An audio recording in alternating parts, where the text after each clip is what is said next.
Welcome to Anime Archaeologist. What does the Hungarian ambassador to the Holy See and the Japanese man have in common? I'll talk about them here. What if I told you that being a man isn't about bragging that you're a manly man 24/7, but by simply being one? Ladies and gents, I present to you a simple man. Yu Izumi from Shikimori's Not Just a Cutie. Specifically, what Yu does, what he represents, and the type of masculinity that he has. Warning! Next up, spoilers! Who is Yu Izumi? Isn't he unlucky? How on the earth is he even manly? Stay with me for I shall answer questions and more.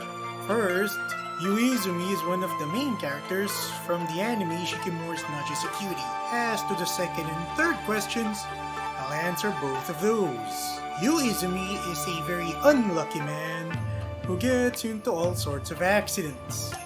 He's so unlucky that even some of his friends also get into accidents whenever they are around him or even with him. This started from his childhood, and yet he grew stronger by improving himself. How? He simply participated in gym class. To think, this guy went from sitting out gym class when he was younger to not only attending it, but even winning in a sports festival. He even managed to carry Michon on his back when her sandals came undone. This guy went from sitting in the shade during episode 4 to him hanging out with Michon and their friends in the next episode out in the open. Not only did he improve physically, he had also gained more confidence as a man. He was timid when he was younger, and yet it was his confidence that made him not only confess his feelings to Michon, but even ask her out on dates and kiss her. It's also Yu's confidence which helped give Michon her own confidence.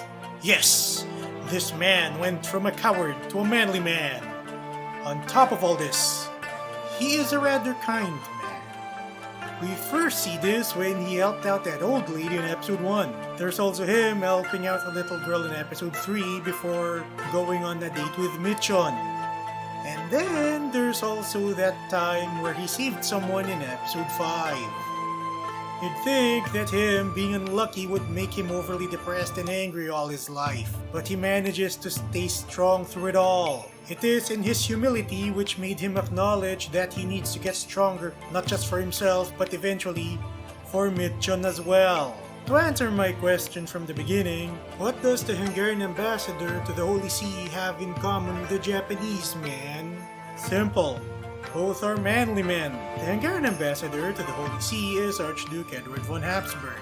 Yes, he's related to both Blessed Karl of Austria and Blessed Karl's great-grandson, Archduke Ferdinand von Habsburg. I have made videos on Blessed Karl of Austria and Archduke Ferdinand von Habsburg before, so I will link those videos down in the description below. Archduke Eduard is from the Hungarian branch of the von Habsburg family, and he has a Twitter profile. I will link that to the description below as well. I mention him because compared to the stereotypical royal that we see in American pop culture, he's a rather humble man. He doesn't run around flexing his wealth for everyone to see and be jealous over a la typical Instagram influencer. Rather, Archduke Eduard simply does his job by representing Hungary to the Holy See. Unlike a stereotypical Twitter blue checkmark, Archduke Eduard doesn't run around with idiotic hot takes over just about everything. Rather, he just posts about the Holy See and history. He's also a big fan of anime, which makes him a fun man to be around overall. In this day and age, we see many a man brand himself as an alpha, or a sigma, or a seducer. I do get where they are coming from. They are selling their secrets to other lonely men for money, and one of the ways to do this is by simply branding themselves as manly men who are successful with the ladies. However, there's a gaping problem here.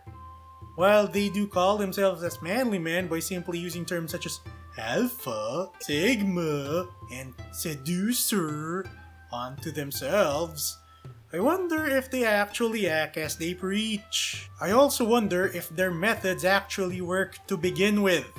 These alpha bros and sigma bros and seducers all do this to gain money from other lonely men, and all of them do this ultimately to simp for women at bars and on social media. Instead of looking for a good woman to date, marry, and have a family with, these high-value simps are simply wasting their time and money on an ultimately destructive act. Both Archduke Eduard and Izumi do not see the need to constantly advertise on how manly they are. Rather, they just do it. Archduke Eduard is happily married to his wife, Baroness Maria Theresia von Gudenus. And the good Archduke has 6 kids with his wife.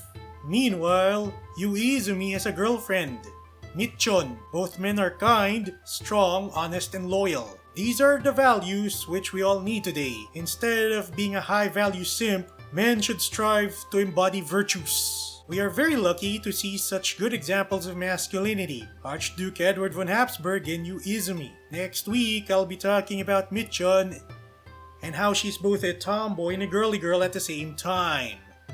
Please like, share, and subscribe.